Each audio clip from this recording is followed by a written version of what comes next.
La date du procès tant attendu entre Ousmane Sonko et Adji Sarr est désormais fixée. Le 16 mai prochain s'ouvrira en chambre criminelle l'un des procès les plus importants de l'histoire de notre pays. Les Sénégalais l'attendent avec impatience. Tout le monde a hâte de savoir si réellement Adji Sarr, qui accuse le leader de Pastef de l'avoir violée à 5 reprises, sera en mesure de prouver ses accusations. Ousmane Moussalmi, qui nous affirme avoir fréquenté ce salon pour des soins thérapeutiques, pourra-t-il convaincre les juges de son innocence?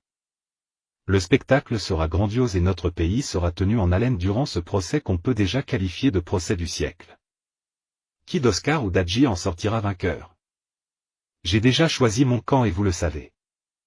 Je défends Adji Sarr et je suis convaincu que ses accusations contre l'ancien habitué de Sweet Beauté sont fondées.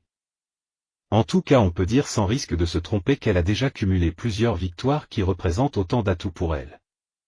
En effet, dès l'éclatement de l'affaire, tout le monde s'est acharné sur elle. On l'a traitée de tous les noms et personne n'a osé la défendre. Après les événements terribles de mars 2021, on s'attendait à ce qu'elle meure ou qu'elle perde définitivement ses esprits. La jeune Adji a résisté et a survécu à ce tsunami qui s'est abattu sur elle. Ce fut sa première victoire.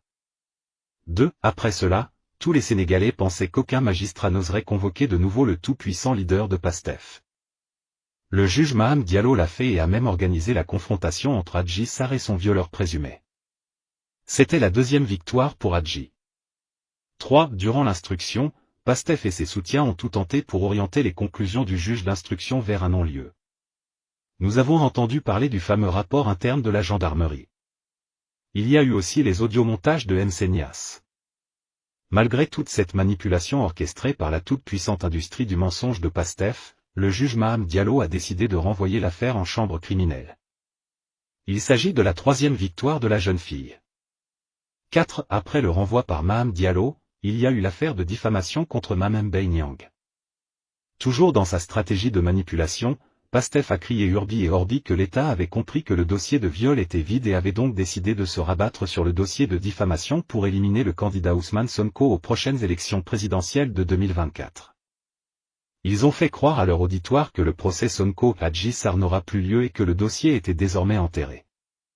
L'objectif était d'utiliser le dossier de diffamation pour embraser le pays et faire enterrer les deux affaires en même temps. C'est ce qu'on appelle faire d'une pierre deux coups. Malheureusement pour eux, leur stratégie du chaos a lamentablement échoué. Non seulement Sonko a été jugé et condamné dans l'affaire de diffamation, et le parquet a fait appel pour obtenir une peine plus sévère, mais une date est désormais retenue pour juger le dossier de viol. Il s'agit là de la quatrième victoire de Adji. Vous pouvez aussi constater que chacune des victoires de l'ex-masseuse est associée à une défaite de son bourreau présumé. Donc Adji a eu 4 victoires éclatantes qui ont renforcé sa motivation et sa détermination. Sonko a eu 4 défaites indiscutables qui ont forcément affecté son moral et sa confiance. Il apparaît donc évident que Adji Sarr part dans ce procès avec beaucoup plus d'atouts que son violeur présumé. Elle a déjà remporté le combat psychologique. Et elle a toutes les chances de remporter ce procès car elle le prépare depuis plus de 2 ans alors que l'accusé a misé depuis tout ce temps sur la non-tenue de ce procès. Vivement un procès public diffusé dans les médias.